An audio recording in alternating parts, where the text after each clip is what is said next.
me voy a permitir comenzar, ya estamos la mayoría de los participantes conectados.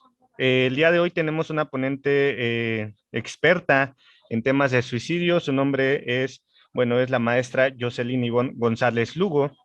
Eh, Desde hace 9 años, ella coordina y dirige una asociación civil brindando consulta particular y capacitando a profesionales de diversas áreas de la salud mental y la educación, así como el trabajo presencial con niños y adolescentes y adultos, en particular especializado en el tema de suicidio. Eh, Ella es maestra en salud pública por parte de la Universidad Virtual del Estado de Michoacán, la UNIVIM, y es licenciada en Psicología Educativa por parte de la Universidad Pedagógica Nacional de la Ciudad de México. Ha sido ponente virtual del cambio de hábitos en Argentina, de Buenos Aires, Argentina, ponente en INISAC en el desarrollo laboral consciente en apoyar y generar campañas de prevención del suicidio, conferencista en temas relacionados al suicidio, ponente del diplomado Introducción a la Suicidología en la modalidad presencial y virtual. También ha sido coordinadora de proyectos de prevención del CISAPSI en Ciudad de México, coordina los proyectos de prevención del maltrato y abuso sexual infantil, así como la prevención del suicidio en niños y adolescentes. Y además también ha impartido diversas capacitaciones al personal del área de salud y educación principalmente, así como el trabajo terapéutico directamente con menores de edad y sus familias que han sido víctimas de este tipo de delitos.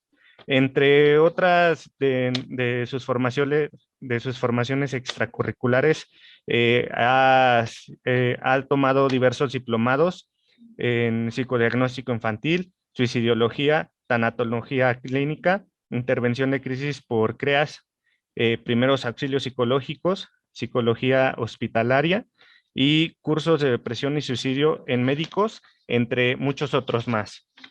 Entonces, el día de hoy vamos a comenzar con este tema, nuevamente les repito, trastornos mentales como factor de riesgo de victimización violenta, impartido por la maestra Jocelyn Lugo. Bueno, vamos a pedirle que reactive su audio. Hola, hola, buen día. ¿Me escuchan ahí? ¿Me escuchó bien? Sí, Ok. maestra, adelante. Eh, bueno, buenos días. Gracias por la presentación, por la invitación y vamos a iniciar. Denme un segundito. Esperen, es que se me movió aquí. Listo. Bueno, decidimos trabajar el día de hoy o platicar el día de hoy sobre los trastornos mentales como este factor de riesgo en la violencia que se ejerce y platicábamos hace rato con los compañeros de Consejo Ciudadano sobre todo el estigma que hay, ¿no? Alrededor de la salud mental y que bueno, pues a pesar del tiempo, de todo lo que ya podemos ver y que se ha volteado y que se ha ya visualizado un poco más, el suicidio, los trastornos mentales, etcétera, bueno, pues seguimos con estos estigmas y seguimos violentando a las personas o suelen ser víctimas muy vulnerables de abusos violentos, ¿no? Bueno, aquí les pongo el trastorno mental y la violencia, ¿no? Dice aquí que esta percepción social que se tiene del trastorno mental, pues se relaciona con la ejecución de conductas violentas y bueno, pues esto va a dificultar aún más la integración y hay mayor marginación de las personas que lo sufren y podemos verlo en distintos tipos de trastornos. Al ratito vamos a hablar sobre suicidio y bueno, no es que el suicidio sea un trastorno mental o que todas las personas que consuman un suicidio o lo intentan o tienen ideaciones suicidas, tienen precisamente trastornos mentales, pero la depresión pues es uno de los trastornos con mayor comorbilidad en la ideación de suicidio. Entonces, eh, también los niños, bueno, lo vamos a ver también, ¿no? Como algunos trastornos como del neurodesarrollo, ¿no? El aprendizaje, pues son muy violentados en esta desesperación también de los padres de no entender lo que pasa y de las situaciones que se van viviendo, ¿no? Nosotros últimamente hemos tenido más pequeños aquí. Les comentaba Pedro en el inicio que tenemos una asociación civil donde atendemos distintas situaciones, ¿no? Bueno, esa es mi especialidad, pero tengo otras compañeras que se dedican a otras cosas. Entonces, lamentablemente también todo lo que se ve en internet, bueno, pues la gente que googlea algunos trastornos mentales o algunas enfermedades, ¿no? Generalmente tiende a decir, híjole, de 10 síntomas, mi hijo tiene estos 7 o tiene 6, creo que ella es autista, creo que tiene depresión, creo que tiene alguna situación, ¿no? Entonces, eh, sí hemos visto el maltrato no solo físico, sino psicológico hacia los niños que nos han traído por una referencia posiblemente de un posible, perdón, diagnóstico de autismo, por ejemplo, y que los padres cuando sí ¿cómo les diré? O sea, cuando sí existe el diagnóstico, o sea, sí se confirma esa palabra, muchas veces hemos visto la separación, ¿no? El estarnos, que se están culpando el uno al otro, que el niño pues queda relegado y en vez de ponernos a trabajar en lo que realmente importa, que es sobre esta situación, bueno, pues ellos mismos también se violentan el uno al otro. Pero bueno, vamos a irlos abordando poco a poco. Entonces, este es como nuestro primer concepto. Eh, Exactamente, no solo las personas con trastornos mentales pueden ocasionar situaciones violentas. Es decir, por ahí hace rato Pedro comentaba que habían visto una plática sobre trastorno disocial, ¿no? Como posibles, o asociado mayoritariamente a situaciones de delincuencia, ¿no?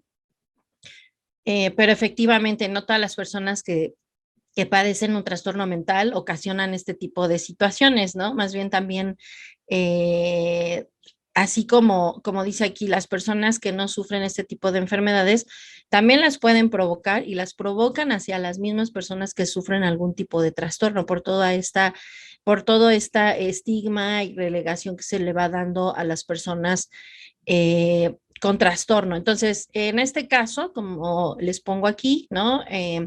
Las personas que a lo mejor no pueden presentar un trastorno mental como tal, pero que los llevan a ser personas violentas, generalmente son personas que tienen este perfil o este tipo de características, ¿no? Baja autoestima, no tienen una buena autorregulación emocional, por eso hay impulsividad alta, ¿no? Cuando no sabemos resolver, ven luego pequeñitos que de ciertas edades, ¿no? Te llaman por decir el preescolar, te dicen, es que mi hijo muerde y pellizca.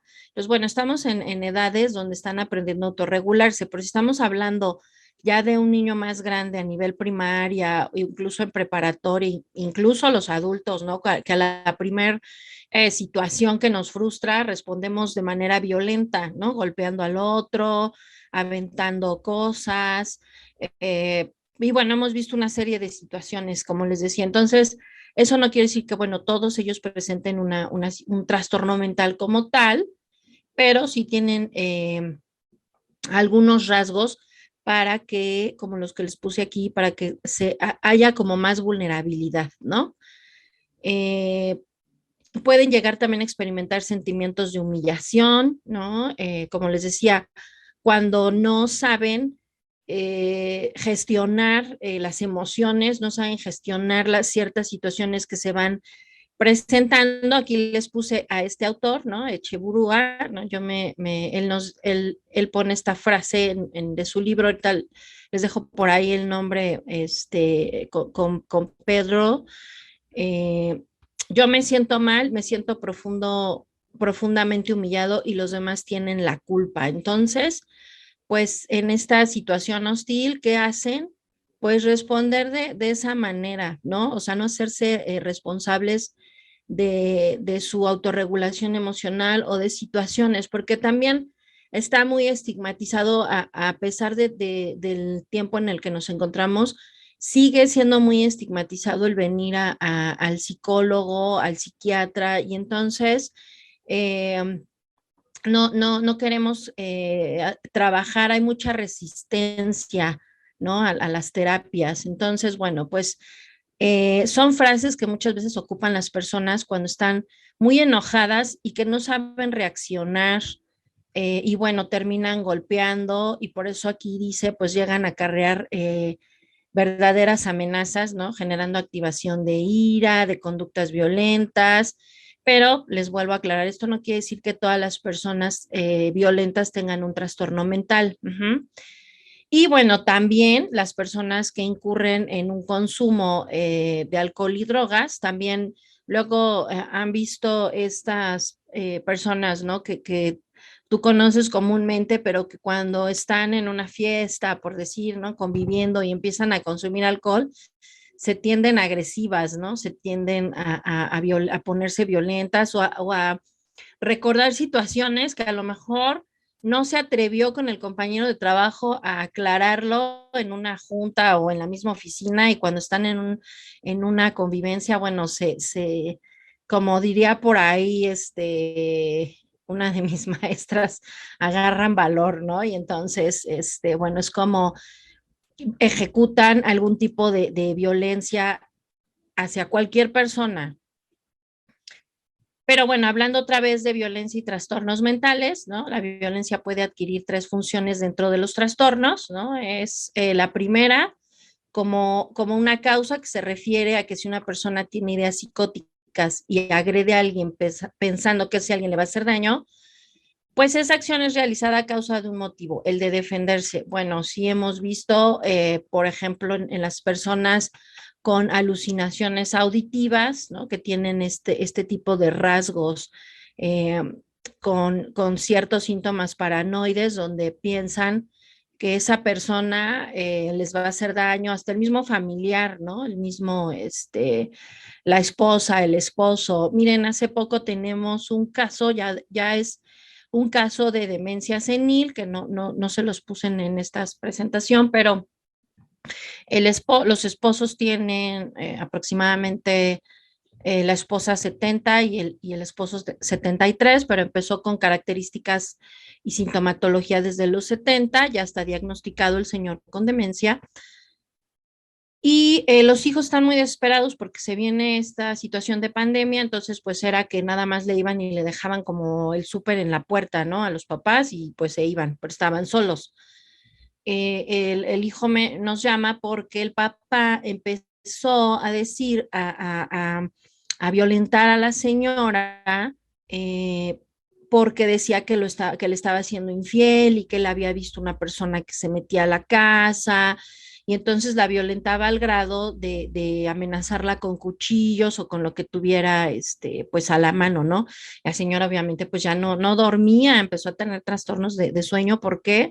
Pues porque tenía miedo, porque una vez lo encontró, ella estaba muy dormida y despierta, ¿no? Sentía que alguien la miraba, y era el esposo tratando como de quererla acuchillar y asfixiar, ¿no? Entonces, les digo, es un trastorno mental donde él, bueno, está sintiendo que alguien anda ahí y que la señora pues se está haciendo con esta persona, y bueno, pero ya está diagnosticado, etcétera, y les digo, pues puede ser también parte de, como dice aquí esta frase, pues es eh, esta acción realizada a causa de un motivo, ¿no? Él a lo mejor en su propia defensión o en la defensión de la persona, y bueno, recuerden estas alucinaciones auditivas que también los hacen violentar al otro.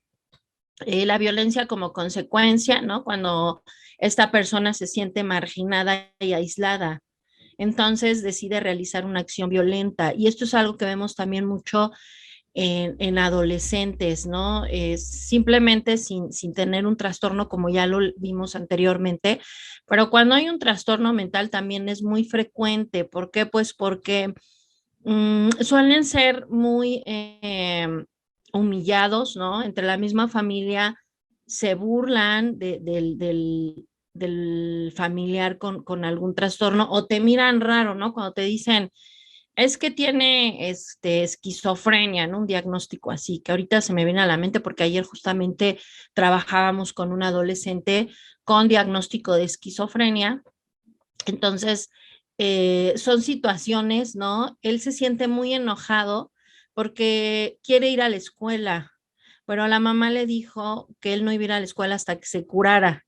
Entonces es parte también de nosotros, ¿no? Platicar con la familia, con los docentes de estas situaciones donde él puede ser un adulto totalmente o un joven totalmente funcional, ¿no? Si lleva un tratamiento adecuado, pero les digo, es parte de estas situaciones de ahora qué hago, ¿no? Entonces, y que bueno, también es importante que este tipo de temas pues lo revisen también, pues todo el mundo, ¿no? Que no se cierren como dirigido a, por decir, a profesionales en el área de la salud, ¿no? Sino que tengamos en cuenta ciertas situaciones porque, eh, por decir, en el caso de suicidio, ¿no? Las señales que se van dando, que la mayoría de los niños, adolescentes y adultos nos van dando, las puede identificar cualquier persona. No tienes que tener eh, una profesión o una capacitación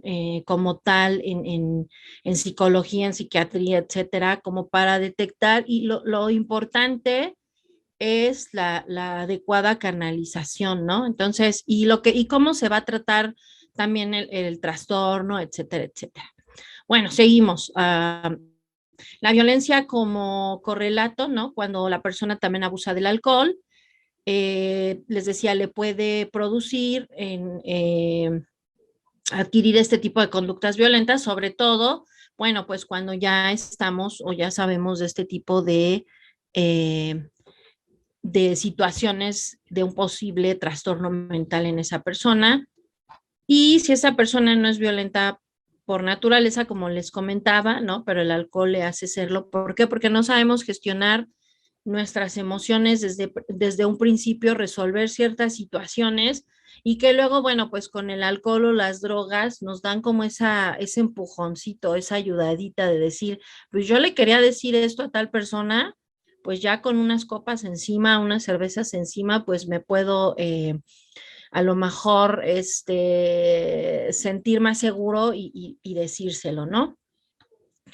¿Cuáles son los trastornos que más se van a implicar en las conductas violentas? Les decía, la esquizofrenia. Bueno, pues la esquizofrenia es una de las enfermedades mentales que más se diagnostica, que más podemos encontrar en adolescentes y adultos. Que bueno, también les decía, está muy estigmatizado todo esto, ahora ya hay tanta información al alcance de todos que también si la persona te dice, el chico, el niño, es que alguien me dijo tal cosa, entonces los mismos papás, ¿no? Está teniendo alucinaciones, mi hijo tiene un trastorno, empiezan como con este tipo de situaciones, pero bueno, no lo vamos a ver así como tal. Solamente es o sea, una definición corta la que les ponemos aquí. Las personas con esquizofrenia suelen sufrir delirios, alucinaciones auditivas, que son como las que más predominan, comportamientos obviamente desorganizados, lenguajes incoherentes y emotividad inadecuada, ¿no? Entonces, es uno de los trastornos mentales que más también se asocian al riesgo del suicidio.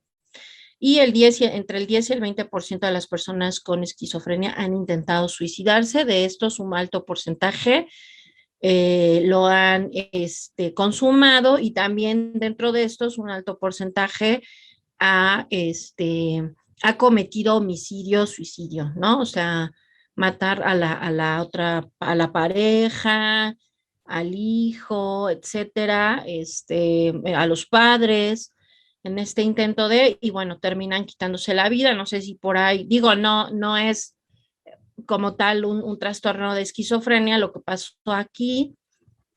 No sé si recuerdan con el pequeño del caso de Torreón, nada más como para ir ejemplificando, ¿no?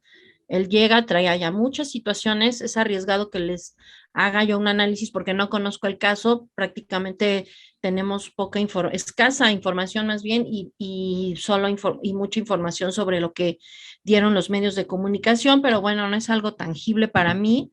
Sin embargo, bueno, pues es una situación como que les quería un poco ilustrar, ¿no? El pequeño llegó a a la escuela, primero mata a la maestra, creo que también disparó a un compañero, no recuerdo si lo mató al compañero, pero bueno, él termina quitándose la vida y un caso similar pasó en Monterrey con un pequeño más grande. Entonces, hay situaciones así, digo, estos niños no estoy yo diciendo que tenían un diagnóstico de esquizofrenia, nada más es como ir ilustrando un poco las situaciones, pero en muchos casos sucede así. Esquizofrenia paranoide, ¿no? Quienes sufren este tipo de esquizofrenia, pues les decía, son quienes tienen este tipo de ideas delirantes, ¿no? Que generalmente son de tipo persecutorio, tienen la certeza de estar siendo perseguidos. Hay quien, por decir, este chico que les contaba, bueno, él siente que trae una sombra todo el tiempo aquí atrás y dices que no me deja y no se va y me duermo y despierto y sigue ahí, ¿sí? Es parte de este tipo de situaciones. Incluso, bueno, pues llegan a agredir a las personas por sentirse perseguidos, agredidos, piensan, tú eres el que me está agrediendo, tú eres el que me está, tú eres el que me quiere matar o tú me quieres hacer daño, etcétera. Muchas situaciones de este tipo que van generando violencia. Fíjense, hace un tiempo en Michoacán hubo un caso así. Bueno, el caso era aquí en Ciudad de México, pero este señor ya era un adulto, empezó a tener este tipo de rasgos ya a partir como que de los 30 años. Él trabajaba también en oficina y todo, pero bueno, se incapacitó precisamente porque al final terminaron diagnosticando con esquizofrenia paranoide. Entonces, bueno, también este estigma que hay alrededor de los tratamientos farmacológicos, ¿no? Que te dicen, no, es que te vuelves adicto, o que también en las instituciones luego de salubridad, pues los psiquiatras no dan mucha pauta porque, bueno, las consultas son como muy esporádicas y dos, bueno, pues luego hay tantos pacientes que te dan 10 15 minutos rápido, sintomatología, etcétera, etcétera, y bueno, mandan medicamento y muchas veces no tienen el tiempo para explicar, ¿no? El espectro de los medicamentos. Hay medicamentos que tardan hasta 6 semanas en ir haciendo como efecto, etcétera, etcétera, pero a veces no se lo explicamos al paciente. Entonces, eh, o cuando presentan estas consecuencias secundarias, pues en ese momento le quitan el medicamento al menor, al adolescente, el mismo adulto, ¿no? Porque, pues sí, les da miedo, igual todo mitos que se generan, ¿no? De que se va a hacer adicto, etcétera, etcétera. Entonces, esta persona se la llevan como a un pueblo allá en Morelia, en Michoacán, perdón, y entonces él decía que las personas de ahí no lo querían matar y que le aventaban a los animales y tenía como un problema muy grave con los animales. Entonces, una vez se metió a una casa y entonces colgó a todas las gallinas de la vecina en un tendedero.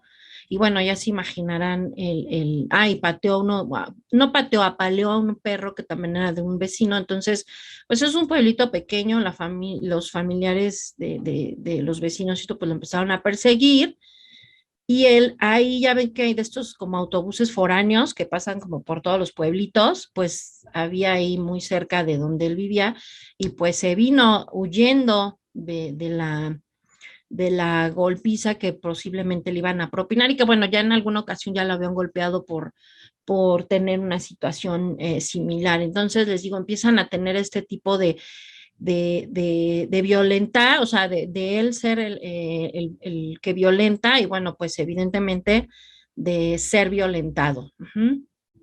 Eh, lo peculiar, como dice aquí, de este tipo de violencia es que normalmente afecta a personas del entorno, ¿no? Pues también a los padres, a las madres, a los cuidadores, es lo que les decía, ¿no? Las personas que están ahí, como en el caso de este paciente con demencia, pues no tiene otra persona más que ahorita la esposa, que es la que vive con él. Y bueno, pues Y quien sufre y no intenta huir como un criminal, además las acciones suelen llevarse a cabo pues luego en solitario, como es el caso del suicidio, y bueno, también son habituales las alucinaciones y el escuchar voces dentro de esta modalidad de esquizofrenia. El trastorno delirante en la psicosis, bueno, este es un trastorno menos frecuente, ya surge en edades más tardías, a partir de los 30 años. Las personas llevan un desarrollo normal, sin lenguajes extraños, sin deterioros cognitivos.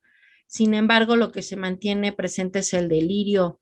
A veces es también complicado, ¿no? Ir haciendo este tipo de diagnósticos, a los profesionales. Por eso nosotros debemos de canalizar. Recuerden que nosotros como psicólogos educativos, clínicos, sociales, etcétera, no vamos a diagnosticar, ¿no? Podemos tener una impresión diagnóstica y por eso es necesario hacernos de redes de apoyo que nos ayuden con esta situación, ¿no? De poder en nuestra impresión, ¿no? De certificar o no un posible trastorno mental. Aquí los delirios pueden ser diversos, aquí entran la celopatía, ¿no? Estos celos irracionales y absurdos, situaciones, bueno, aquí les puse como tipo con tintes religiosos, personas que tienen este tipo de pensamientos, como les llaman los adolescentes satánicos, ¿no?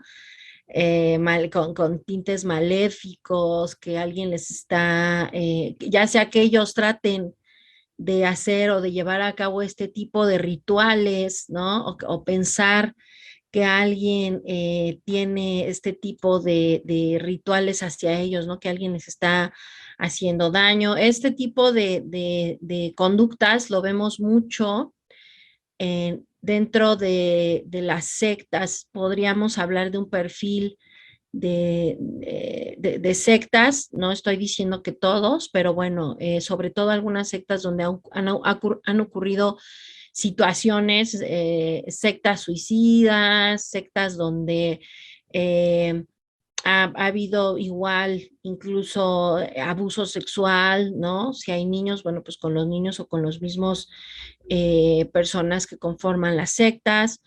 Eh, bueno, podríamos estar hablando de estas personas protagonistas, ¿no? Eh, que se creen omnipotentes, que se creen como un ser supremo y que, bueno, pues en este diálogo que tienen, ¿no? De de acarrear o de manipular al otro, bueno, pues van trayendo a otras, atrayendo a otras personas, y bueno, es solamente por poner como un ejemplo. Los trastornos parafílicos padecen las personas que perdón, que las personas que presentan fantasías y conductas sexuales atípicas, ¿no? Incluso llegando a las conductas violentas, como puede ser la violación, ¿no? Entre ellas, pues bueno, se destaca la pedofilia, ¿no? Quienes tienen estas fantasías sexuales con menores que bueno, el pedófilo se queda igual dentro de esta característica solamente como un espectador porque tiene estas fantasías, pero no en todos los casos llevan a cabo el abuso sexual. Sí me estoy dando a entender, o sea, tienen este tipo, es como las personas que ven, no sé, revistas o les gusta ver películas pornográficas, ¿no? O sea, solamente miro, pero no llevo a cabo un acto violento contra otro. El pederasta es generalmente quien comete el abuso sexual en el menor, ¿no? Y va ejerciendo, bueno, pues dependiendo sus gustos, por así llamarlo, porque no todo el mundo abusa como de cualquier niño, por decirlo así. Entonces tienen incluso hasta el menor puede llegar a tener ciertas características y que él busque ese encuentro. Estoy hablando si pedófilo o este pederasta no se encuentran dentro de la familia, cuando se encuentran, como ya sabemos, México se encuentra en primer lugar en abuso sexual infantil. Eh, y bueno, pues el 75 o yo diría que muchísimo más, ¿no? De porcentaje, se encuentra un familiar cercano, ¿no? Digamos el papá, el padrastro, el abuelo, el tío, el hermano, cometiendo abuso sexual contra el menor. Ajá, entonces, bueno, entran, les digo, ya dependiendo las características, dependiendo sus fantasías sexuales, también el sadismo, que supone la satisfacción sexual con el sufrimiento y dolor de otras personas. Entonces, aquí, bueno, pues entra no vamos a ver como tal el perfil del agresor sexual, pero bueno, pues sí se satisface con el dolor del otro, ¿no? Incluso puede llegar, no en abusos sexuales a infantes, pero sí con la misma pareja, ¿no? Tratar de manipular a través de convencerle, ya sea hombre o mujer, ¿no? De que el amor, etcétera, etcétera, y gestar como actos violentos, aunque el otro no esté totalmente de acuerdo, pero para no perder como a la pareja o etcétera, etcétera, pues permiten ser violentados dentro de estos actos, ¿no? Entonces, estamos hablando de este tipo de situaciones que les llamamos trastornos parafílicos y que bueno, entran un montón de parafilias aquí, no se las puse como tal, pero bueno, está la zoofilia, ¿no? Está la necrofilia también, estas fantasías con cadáveres y muchas situaciones que se presentan y que, bueno, generan un impacto violento también en nosotros, ¿no? En decir, híjole, ¿cómo crees que a tal persona, bueno, le genera cierta satisfacción sexual el tener relaciones con animales o ver animales, etcétera, etcétera, ¿no? Este es muy importante también y es de lo que hablábamos un poquito al principio dentro de, bueno, aquí les puse discapacidad intelectual. Ahora ya, bueno, sé que se gestan muchos términos y que hay mucha gente que tiene problemas con la terminología, ¿no? Hay quienes dicen ya no se llama o no se dice discapacidad, se dice capacidades diferentes. Eh, yo lo traigo así, vengo trabajando así. Si tienen algún problema, lo podemos cambiar. No hay situación para mí en personal con cambiarle, modificar el nombre. Pero yo lo que quiero englobar aquí es esto, ¿no? A pesar de que quienes la sufren son generalmente víctimas más que agresores, porque hay algún tipo de discapacidad intelectual donde les decía, suelen ser agresivos, pero es la minoría. Más bien, en este tipo de situaciones, generalmente son víctimas de agresión, ¿no? ¿Por qué? Pues porque son inmaduros afectivamente, bueno, también pueden ser impulsivos e irritables.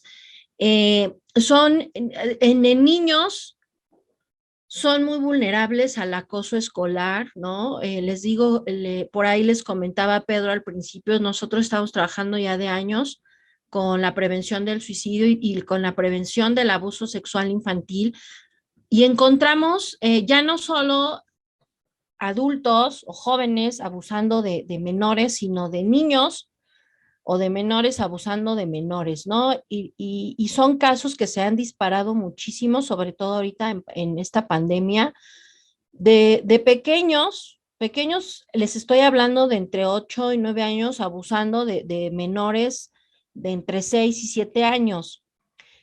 En muchas de las ocasiones, estos pequeños de 6 y 7 años tienen alguna situación intelectual, ¿no? Como les decía, pequeñitos con ya un diagnóstico de autismo, con inmadurez cognitiva, con algún tipo de este tipo de situaciones que generan una discapacidad intelectual, ¿no? Y bueno, los pequeños, ustedes saben, bueno, pues se dan cuenta de estas situaciones y son víctimas fáciles para ellos porque fíjense, aquí en un caso que tuvimos, se los voy a ejemplificar así, hace mucho en una escuela, el pequeño sí estaba diagnosticado con autismo, bueno, pues hizo todo el trabajo curricular que hay que hacer con los docentes, ¿no? Las capacitaciones, etcétera. Pero la mamá descubrió que estaban abusando de él dos pequeños de 10 años, él tenía 6 o 7 cuando lo estábamos atendiendo nosotros, no recuerdo muy bien, pero el niño no, o sea, la mamá se dio cuenta, pero él no lo refería como un abuso, ¿no? Él le decía, mira mamá, ahí va mi novio. Y entonces la mamá le dijo, pero ¿por qué dices que él es tu novio, no? Si él, pues tú eres muy pequeño como para pensar en novio, novia, etcétera, ¿no?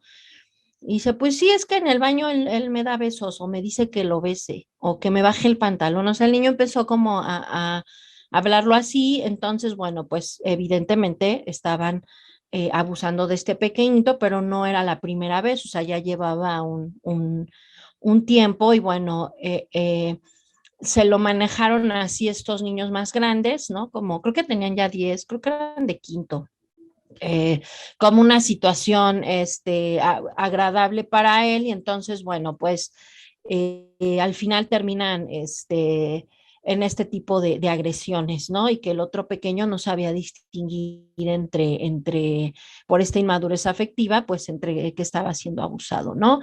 Los predictores de comportamientos violentos en este tipo de trastornos o en personas con trastornos mentales, aquí se los puse, pues tener una historia previa de agresiones, ¿no? La negación de la enfermedad, como les digo, y el rechazo a los tratamientos es uno de los factores predominantes también para que sean agredidos, para que sean eh,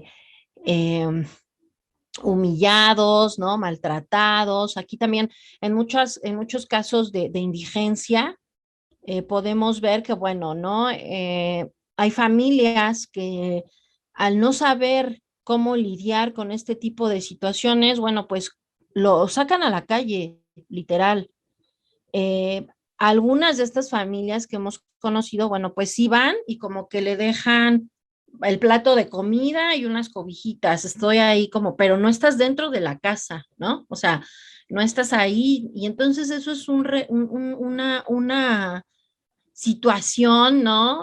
Social de marginación para estas personas y que, bueno, sí es cierto que también dentro del mismo trastorno pueden llegar ellos a violentar a la familia, pero no, al no saber qué hacer, al no saber cómo tratar y al tener todo este estigma alrededor del tratamiento también de los fármacos. Miren, me decía la señora el otro día, es que le mandaron 5 gotas de no sé qué, de risperidona, creo, al menor, ¿no? Pero si hoy lo veo mejor, ella le da 2 gotas. Y si en 2, 3 días como que empeoró, lo ve como más alterado, etcétera, le da 7 gotas.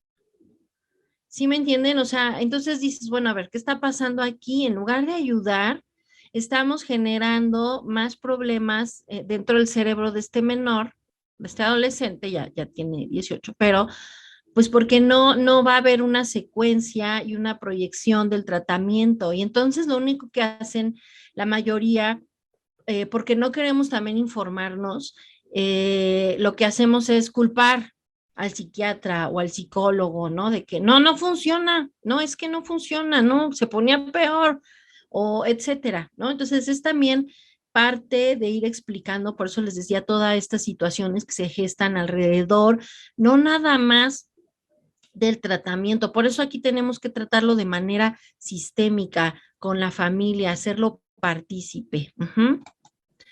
Y bueno, entrando a la parte de suicidio, como les decía, no es que el suicidio lo cometan todas las personas que lo cometen, que lo consuman o que tienen la ideación, tienen un trastorno mental, pero bueno, sí es alto el porcentaje de trastornos mentales, les decía, con comorbilidad al suicidio, como la depresión. Ajá.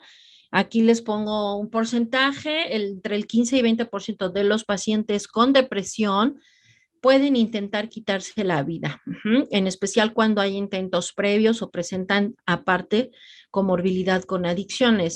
Recuerden que del primer intento de suicidio hay cuando una persona lo intentó y no lo consumó, hay que estar por lo menos el primer año en atención a esta persona, ya sea nuestro familiar, nuestro paciente, porque dentro de este primer año puede ocurrir el segundo, el tercero, el cuarto, el quinto. Tenemos pacientes que lo han intentado hasta 20 veces y no lo han consumado.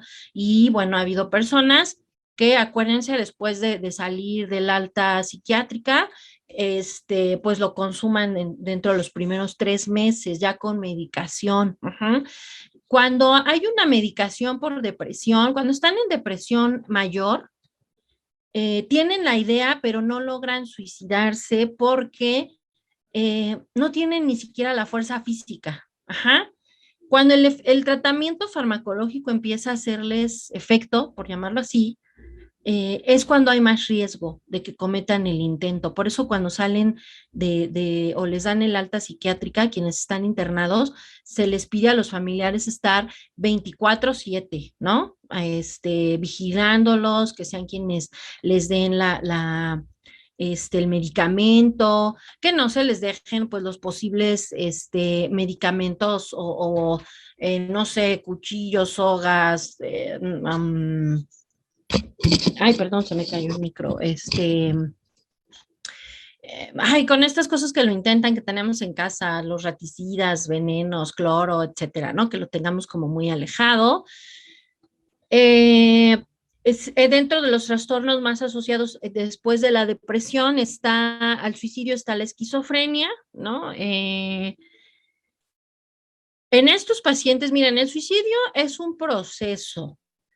La mayoría de los suicidas o de los intentos o sea, hay un proceso, hay fases, ¿no? Donde la persona empieza a presentar verbalizaciones o gestos suicidas, como les llamamos, ¿no? Que empiezan a decir, híjole, es que ya qué hago aquí, ya no me siento bien aquí, no siento cómo resolverlo, mejor me voy a morir, pero se puede quedar ahí, en una mera idea, ¿no?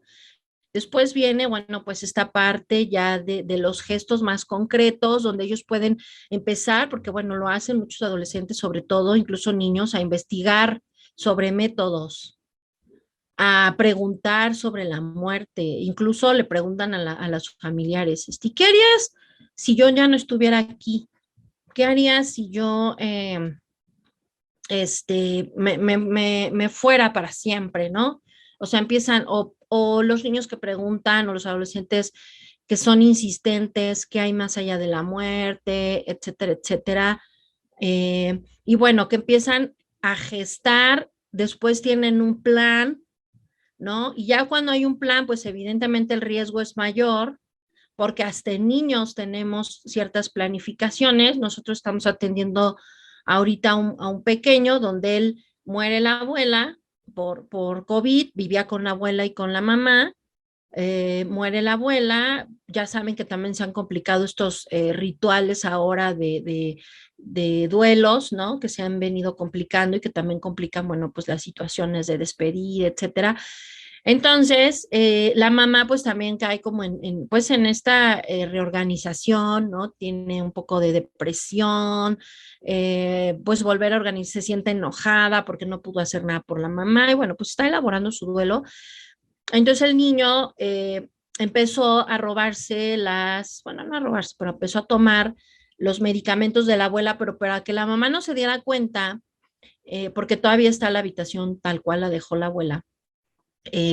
Solamente iba sacando de los blisters, de las cajitas o así, iba sacando poquitos medicamentos, ¿no? O sea, no se quedó las cajas o los frascos. Y ya ven que llega una edad en la que independientemente del COVID o no, pues los adultos mayores tienen un montón de medicamentos. Entonces, eh, este chico estaba muy insistente en ir a ver al papá, no había visto al papá porque el papá se cayó y había fracturado una pierna, entonces no lo pudo ver en la quincena que le tocaba, pero bueno, él estaba muy insistente, y papá, sí te voy a ver, sí te voy a ver. El chiste es que lo va a ver porque él en su planeación pues quería despedirse.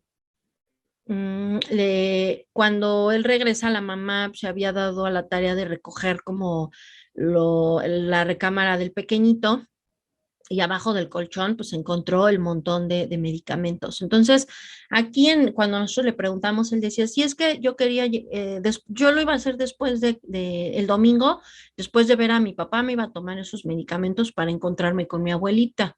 Ajá. Esto está hablando en el caso de los niños. Pero bueno, tenemos un montón de conductas así, que bueno, me gustaría como entrar más en esta parte, pero no es la ponencia del día de hoy. Por ahí después proponemos una sobre señales, ¿no? Que para que todos vayan y factores de riesgo y factores protectores, porque es importante hablar de los factores de riesgo y de los factores protectores en estas situaciones, ¿no?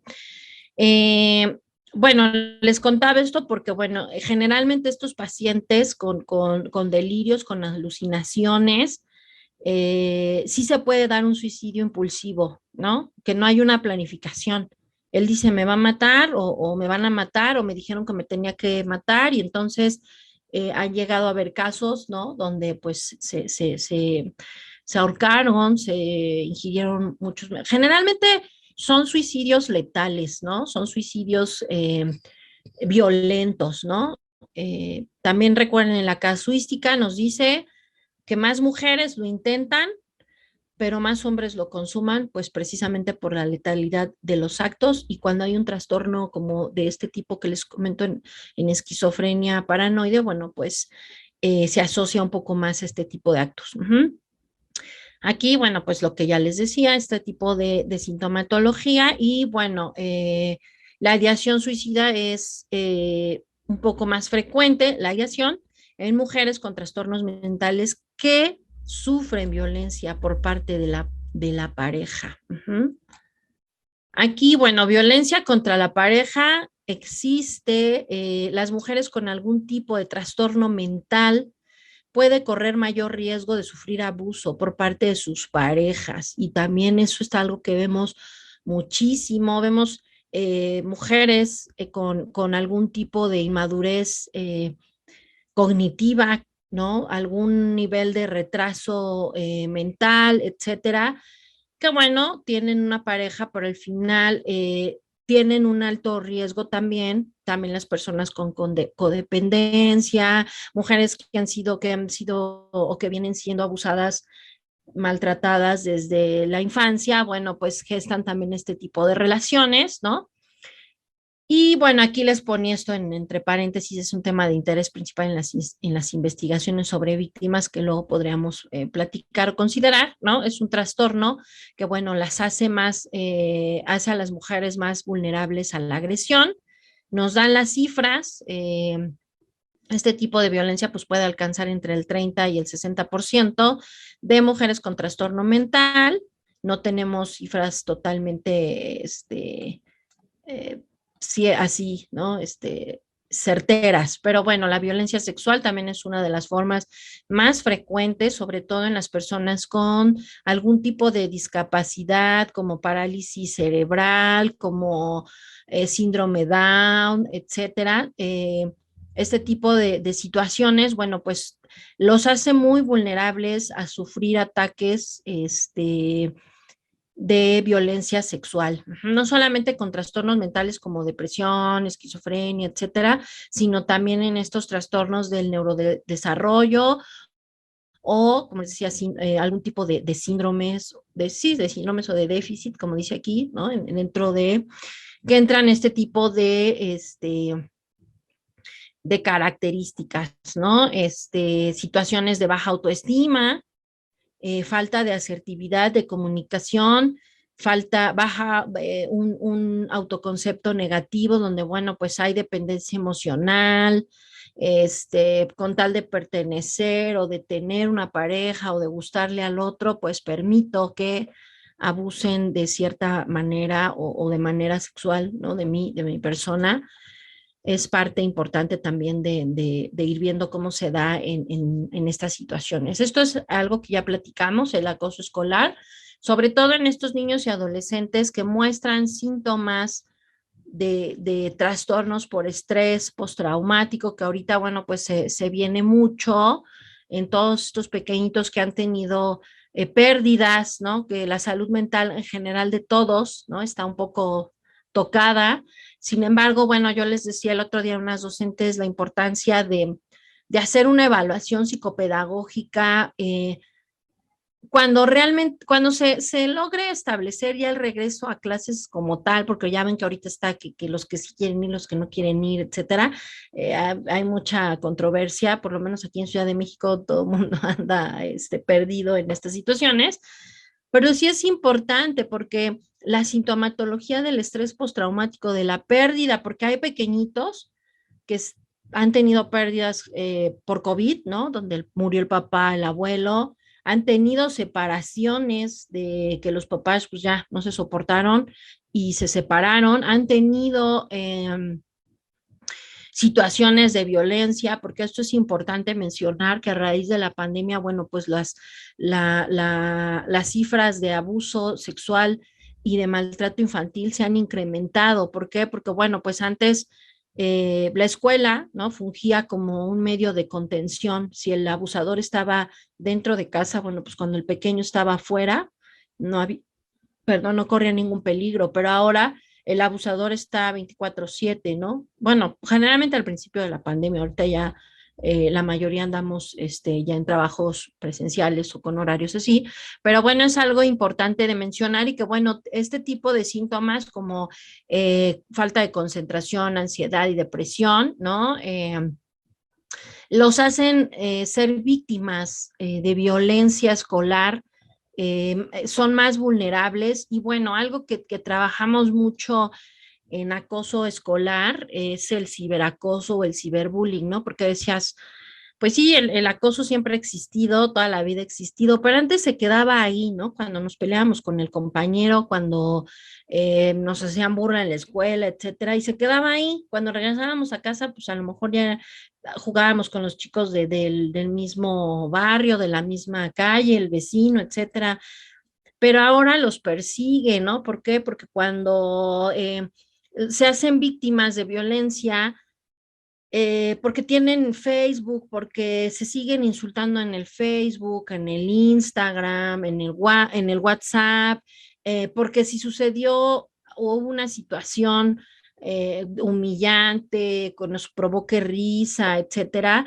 pues se viraliza, ¿no? Se sube a las redes. Y nosotros que no conocemos a ese menor, ese pequeño, ese adolescente, pues hasta nos damos la tarea de opinar, ¿no? O sea, ni no sabemos el contexto, pero nosotros también opinamos sobre la persona a la que se le hizo un meme o a la que se le hizo un video viral, etcétera. Entonces, y muchas veces reaccionamos de manera violenta y esto genera, porque el factor de riesgo que predomina, sobre todo en los niños y adolescentes o preadolescentes, en riesgo suicida es el acoso escolar, después está la depresión y en tercer lugar el abuso sexual infantil. Entonces, bueno, esto hablando ya de menores. Las consecuencias de este acoso, ¿no? Pues parecen diferentes entre niños y niñas. En las niñas, que les digo, la casuística nos habla así en general, ¿no? En edades, ¿no? Pero bueno, en las niñas es un predictor de intentos de suicidio hasta la edad de 25 años, hay conductas autolesivas, ¿no? Hay conductas que generan ellas mismas pues sí, de autolesionarse, de aislarse, sintomatología depresivos, y bueno, generalmente en los niños la relación de este tipo de consecuencias va más a sintomatología depresiva y de problemas conductuales, ¿no? También por ahí no sé si han visto el cortometraje de Cuarón del sándwich de Mariana, véanlo, nos habla un poco de esto, ¿no? Tanto de la víctima de acoso escolar, pero también qué pasa con el victimario, ¿no? Por ahí también hay que, y generalmente tienden a hacer esto cuando hay casos de abuso o de acoso, pues mandan a lo mejor en atención al psicólogo a la víctima, pero pocas veces se atiende terapéuticamente hablando al victimario, al agresor, ¿no? Bueno, pues la ideación suicida se agrava en aquellas víctimas que aparte son violentadas, rechazadas dentro de la familia, no hay este factor protector. Abuso, abandono y negligencia en menores, ¿no? Los menores con trastornos mentales o discapacidades, lo que hablábamos en un inicio, generalmente sufren esta violencia en sus propios hogares, ¿no? Les decía aquí, niños con discapacidad psíquica, bueno, son los que tienen un poco más de riesgo, pero no hay ninguna que yo les diga, solamente los niños con este tipo de situaciones son los que sufren este maltrato, no. Es física, sensorial, como lo hemos visto en los niños con trastorno de desarrollo generalizado, y bueno, pues pasa mucho esto, ¿no? Negligencia, son maltratados físicamente, no cumplen con sus habilidades, sus necesidades básicas, hay abandono y ahorita esto es algo que se da mucho abandono a manos de la mamá y las abuelitas son quienes están haciendo cargo de estos pequeños. La coexistencia de factores de riesgo familiares, bueno, pues hay una, pone o dice aquí se ha puesto también en evidencia, ¿no? Que hay mayor prevalencia de abuso, de maltrato, de violencia física y sexual en niños y adolescentes con trastorno bipolar. Pero les digo, es parte de que conozcamos y que, y que nos informemos para tener una buena funcionalidad en respecto a la patología, al trastorno, al medicamento, etcétera, etcétera. Esto que les puse aquí es pues prácticamente el objetivo de esta charla, ¿no? Es presentar mayor atención al riesgo de victimización en pacientes psiquiátricos, ¿no? La misma sintomatología utilizada para predecir posibles conductas violentas, pues puede indicar una situación de riesgo en la persona. Entonces, pues sí, la violencia que se ejerce hacia ellos, pues puede gestar este tipo de intentos de suicidio, también al no ser comprendidos, al ser estigmatizados.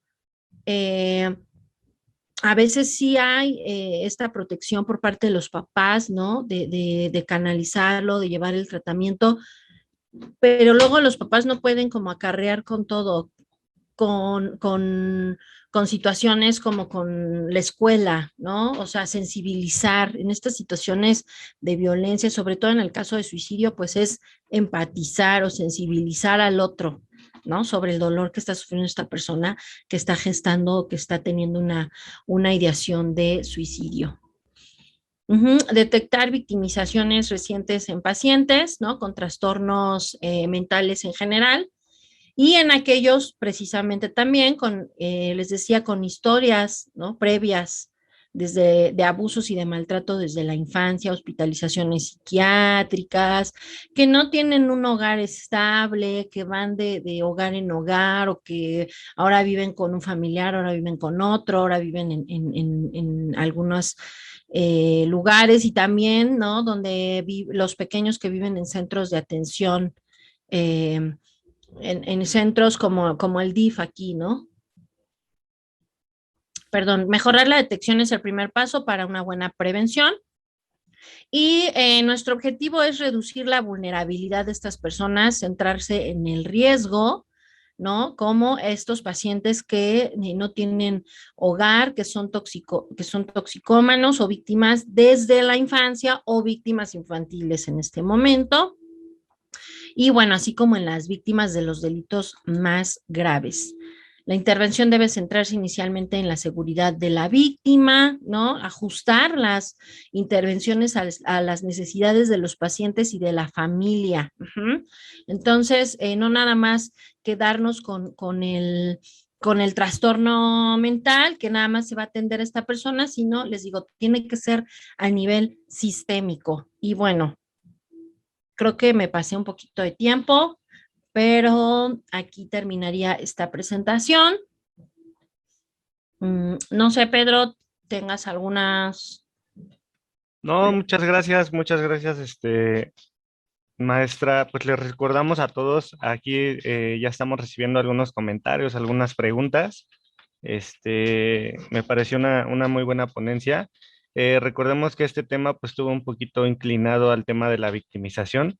En tanto, también se mencionaron algunos de los trastornos y los tipos de características o grupos donde se encuentran algunos trastornos mentales que son tendientes a la criminalidad o al delito y que vamos a estar teniendo otras dos conferencias más relativas al tema, sin dejar de mencionar la del próximo viernes, que va a ser especializada en el tema del suicidio, en conmemoración al 10 de septiembre, que es el Día Mundial para la Prevención del Suicidio, y que pues también cabe mencionar en este espacio para hacer una felicitación a la maestra Jocelyn Lugo, quien ha dedicado gran parte de su vida a atender este tipo de temas y pues en esta fecha tan importante, creo que entra muy bien esta felicitación, maestra. Muchas felicidades por atender a estos temas. Estoy seguro que ha ayudado a muchas personas. Pues, si me permite, vamos a comenzar a leer algunos de los comentarios que tenemos en esta plataforma. Y bueno, uno de los primeros por parte del compañero José Luis. Nos pregunta si existe algún programa, instancia u organización que den orientación, seguimiento e información para los familiares de personas con trastornos mentales.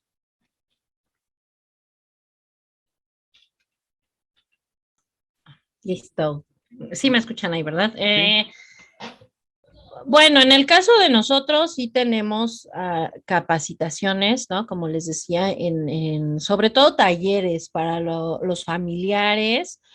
Yo apuesto mucho para trabajar con el entorno escolar, que lamentablemente, bueno, no en todos lados nos dejan entrar, pero es importante trabajar con los docentes y directamente con los familiares.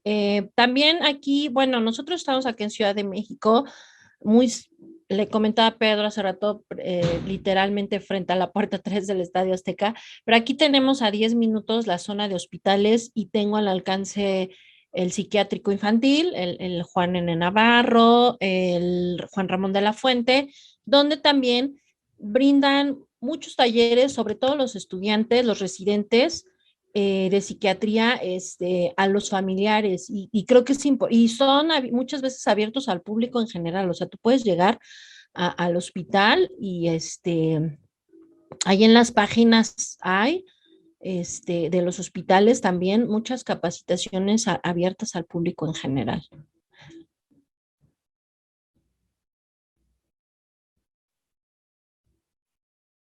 ¿Algo más?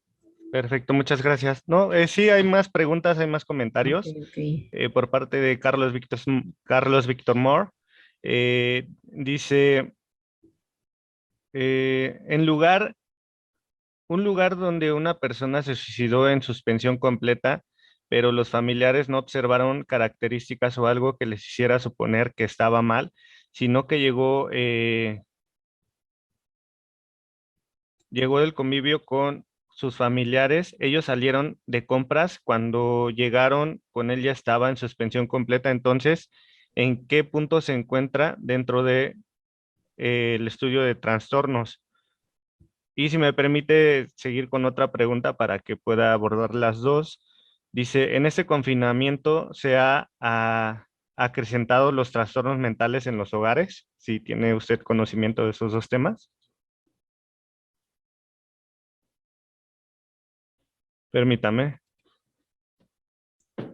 Ok, perdón, te perdí un poquito, se empezó a escuchar como trabado, no sé si los demás te escucharon, ¿me repites nada Ok, más rápidamente? con mucho gusto. Dice, que si usted sabe si en este confinamiento se han incrementado los trastornos mentales en los hogares. Y por otro lado, hay una pregunta, si usted puede saber si una persona que se suicidió, si se suicidó, perdón, en suspensión completa, pero los familiares no observan las características o algo que les hiciera suponer que estaba mal previo al suicidio, sino de que bueno, llegaron a casa cuando salieron de compras y esta persona pues ya estaba suicidada en suspensión completa. Si con ese dato le da alguna característica de que haya padecido algún trastorno. Creo que sí, en todo caso, por ejemplo, cuando se habla del tema de suicidio, he escuchado que hay personas tendientes al suicidio con ciertas características, como por ejemplo algunas que utilizan pastillas, algunas otras que dejan una carta póstuma, que son ciertas características que pues sí van encuadrando con algún tipo de perfil. Entonces, bueno, esta persona nos hace esa pregunta si el tema de la suspensión completa y que previo no haya externado quizá tan visiblemente alguna característica que diera aviso a este suicidio. Mira, cuando trabajas generalmente la posvención, ¿no? Con los familiares, es cuando logran ellos identificar ciertas señales que él dejó. La verdad es que han sido muy poquititos los casos donde posiblemente no hubo una señal tan latente, ¿no? Pero generalmente sí, las personas eh, que consuman un suicidio previamente han exteriorizado alguna situación. Entonces, sé que es difícil, ¿no? Sé que también como papás, como familiares, como cualquier mortal, ¿no? No tenemos como un radar ahí y también es parte de hablar de los mitos y de los estigmas alrededor del suicidio y de la salud mental, porque precisamente es parte de esto, ¿no? Es cuando te dicen, es que si hablo, es que quiere llamar la atención. Pues sí, sí quiere llamar tu atención, algo duele, algo le pasa. Ajá, a lo mejor no es la manera adecuada, vamos a ver qué está pasando, ¿no? O piensan que hablar de muerte, decirle, porque nosotros lo hacemos, ¿no? Preguntar, bueno, a ver, ¿tienes un plan? ¿Por qué te quieres morir? ¿Has pensado en matarte? ¿Con qué piensas hacerlo? Entonces, es parte de trabajar con ellos y bueno, de que precisamente por eso se proponen este tipo de temas en prevención para darles estos factores de riesgo, estas señales que logren ustedes identificar. Y les decía, no solo los factores de riesgo, sino los protectores también. ¿Qué podemos hacer? ¿Con quién puedo canalizar? ¿A dónde puedo llevar? Ajá. Y bueno, pues te digo, en este caso del chico que lamentablemente se suicidó, digo, puede haber ahí algunas características dentro de la familia que se hayan gestado, pero eso se trabaja dentro ya de la posvención, ¿no? Cuando no dejan cartas póstumas, etcétera. Y la otra pregunta me decía si hay un incremento importante, sobre todo de depresión por maltrato, violencia y abuso sexual infantil, que son conductas o situaciones que se han incrementado dentro de esta pandemia. Perfecto, muchas gracias. Y pues sí, yo creo que también, sin ser psicólogo, pues sería muy difícil como identificar o diagnosticar a una persona que con algunos rasgos del mero hecho delictivo se pueda encuadrar con algún tipo de trastorno mental. Y pues sí, tiene que haber una entrevista, inclusive, bueno, si ya no hubo contacto con esta persona, pues con los familiares, precisamente para que logren identificar quizá los psicólogos, sepan identificar si tenía algún tipo de trastorno mental. Por otro lado, pues tenemos también otra pregunta por parte de José Luis. Dice, me parece que dentro de la exposición faltaron las personas con trastornos límites de personalidad.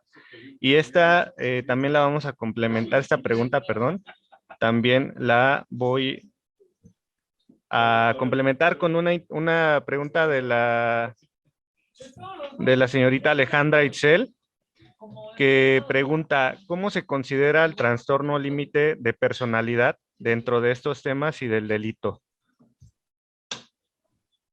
¿Cómo se considera? Bueno, tratan dentro del delito, no puedo yo decir que sea un trastorno que genera, eh, que vulnere a la persona a cometer algún tipo de delitos. Más bien, sí lo asociamos hacia eh, actos autolesivos o de riesgo de suicidio, ¿no? Es más bien, pero no es como que haya un patrón que nos diga, no, pues las personas con TLP van a ser personas generadoras de actos delictivos, ¿no? Más bien. Claro, perfecto. O sea, no es una regla como tal. Exacto, Al exacto. igual que muchos otros trastornos mentales, ¿no? Sí, como ya lo veníamos platicando, ¿no? Que Es, no es, es... no es regla, exactamente es lo que decía la maestra en un principio de este webinar, que precisamente también no todas las personas que delinquen o que generan violencia se encuentran como tal diagnosticados dentro de un cuadro con trastorno mental, digamos, alguna persona neurótica, que es lo comúnmente denominado a las personas normales, los que nos estresamos, los que nos preocupamos y sentimos remordimiento, también podemos delinquir o también podemos generar violencia en algún momento pues, de nuestras vidas. Es decir, esto no es una regla como tal y es parte de lo que también pretendemos desarrollar con este nuevo bloque para que no nos quedemos con esa idea de con ese paradigma, digámoslo así, que establecimos en el bloque 7, en el bloque 6, perdón, con el tema de trastorno de la personalidad antisocial, sino que existen muchos más tipos de trastornos, de cuadros clínicos y que pues hay esta multifactorialidad del delito. También, bueno, tenemos por aquí, le mandan felicitaciones, maestra, la Irma Pérez Ríos. Dice, muy Gracias. interesante la conferencia, felicidades, psicóloga. También Anita Lara le manda felicitaciones por tan importante información, excelente ponencia. Y Gracias. María Guadalupe pregunta acerca del autismo, si el autismo es por abandono de madre o por falta de atención. Ahí ya le cedo el uso de la voz, maestra, por favor. No, bueno, o sea, el trastorno como tal no tiene que ver con el abandono de la mamá, más bien, sí, ya lo platicamos en los trastornos, hay mucha negligencia, hay mucha negación, ¿no? Cuando el diagnóstico se confirma, generalmente, bueno, pues los papás abandonan, la mamá abandona, no saben qué hacer, no saben cómo trabajar, como son niños con poca regulación emocional, ¿no? Ya ven que presentan cuadros de irritabilidad, se irritan si hay sonidos muy fuertes, luces, etcétera. Pues bueno, la familia se desespera, no saben lidiar y nosotros en los casos que atendemos aquí, bueno, muchos de ellos pues son referidos o canalizados por los mismos abuelos y que te dicen, pues es que la mamá aquí me lo dejó, es más bien a lo que yo me refería y es como un acto violento, ¿no? Es una situación donde pues se les violenta también de manera no nada más física, sino verbal, psicológica y dentro de las violencias, pues acuérdense que entra la negligencia, ¿no? Claro, perfecto. Muchas gracias, maestra. También, bueno, en Facebook, perdón, nuestros compañeros espectadores también le mandan felicitaciones por parte de Dulce Meneses y Saavedra Alex. Le mandan felicitaciones por tan excelente ponencia. Asimismo, en esta plataforma, Héctor Hugo García también le comenta excelente presentación, clara y muy precisa y muchas felicidades. Gracias. Josefina Hernández también dice gracias por compartir, maestra Lugo, interesante el tema. Y también Ana Gladys Ubaldo nos pregunta si es posible actuar ante este tipo de trastornos. Y también, bueno, por aquí Pedro Arriero le comenta excelente ponencia. Y Cintia Martínez también, muy buen tema, nos comenta. Rocío Romero también le manda felicitaciones por el desarrollo de su tema. Y asimismo, por aquí, bueno, también tenemos otra pregunta por parte de Cecilia Barrera. Dice, ¿cuántos tipos de trastornos mentales existen? Y que si pueden mencionar algunos bueno, ya mencionó varios. Entonces sería esa pregunta, si sabe usted cuántos tipos de trastornos mentales existen y si es posible actuar ante ese tipo de trastornos que nos acaba de hacer mención. Bueno, mire, hay que echarse un clavado ahí en el DSM-4, DSM-5, ¿no? Para categorizar todos los trastornos. Yo más bien los adecué como a los que más persisten y que son, para ahondar un poco en el tema también de comorbilidad con el suicidio. Sin embargo, bueno, existen muchísimos, no sé decirte un número, pero por ahí descárguense el DSM-5 o el CIE-10, que son de las versiones más recientes, y bueno, podrían ver todo el tipo de, porque de los trastornos, bueno, hay subtipos o hay subtrastornos y hay subcategorías, etcétera, ¿no? Eh, y la pregunta era la otra, Que Pedro. si se puede actuar, o sea, si se puede, si pudiera existir algún tipo de intervención ante ese tipo de trastornos, principalmente los últimos que nos habló usted. En todos hay intervención multimodal, ¿no? O sea, no debemos nada más de quedarnos, híjole, es trastorno mental, nada más al psiquiatra, hay que apoyarse con, en caso de menores, pues puede ser también el pediatra, el neurólogo, el psicólogo, o sea, es una serie de profesionales que podemos intervenir a la hora de hacer estrategias de intervención, ¿no? Con el paciente con algún tipo de trastornos, igual hacer partícipes a los docentes, les vuelvo a repetir, ¿no? Y que el tratamiento pues sea sobre, bueno, obviamente el psicológico, no nada más con el adulto, perdón, con el adolescente o el menor, sino de manera sistémica, ¿no? Que trabajemos con la familia, porque pues y se los digo así, aquí llegan casos donde nos dicen, bueno, oiga, es que mi hijo presenta tal cosa, les hacemos cita y luego nos dicen los papás, oiga, yo tengo que estar ahí o yo tengo que ir. Pues sí, es un niño de 9 años, es un niño de 10 años, o sea, etcétera, ¿no? Entonces, creo que hay que hacer, por eso les digo, hay que hacer redes de apoyo y tener nosotros información también de psicofarmacología es importante, ¿no? También que si no le explicaron al paciente con algún posible trastorno cómo iba a actuar el medicamento, el espectro, las consecuencias secundarias, etcétera, bueno, pues que nosotros lo sepamos y nosotros le expliquemos, ¿no? Claro, sí, perfecto, muchas gracias. Y bueno, también ya para cerrar, María Guadalupe, Humberto Ramírez y Esmeralda Rogel también le manda felicitaciones por tan excelente ponencia. Y por último, maestra Lugo, una pregunta muy acertada por aquí por parte de Humberto Ramírez. Dice, el tema de pláticas con docentes y alumnos, ¿cómo se puede agendar con usted algún tipo de intervención? Si nos puede dar algún dato de contacto por si alguno de nuestros compañeros asistentes la quiere contactar ya en particular. Claro que sí, les dejo el número de WhatsApp que es el que manejamos para la asociación.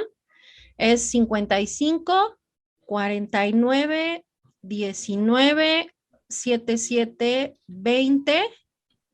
Es 55 49 19 77 20. Estamos Ok. atendiendo en presencial y en línea. Igual para alguna capacitación o si me quieren invitar a otra charla, con gusto. Y ya le dejé a Pedro el enlace de nuestra página de Facebook y de Instagram en CISAPSI AC. Ahí también subimos constantemente cursos que tenemos. Algunos son gratuitos, otros son con costos muy bajos. Ahorita, bueno, pues son en línea. Pero bueno, ahí pueden checar en la página de Facebook Centro de Investigación Social y Atención Psicopedagógica y en Instagram CISAPSI AC.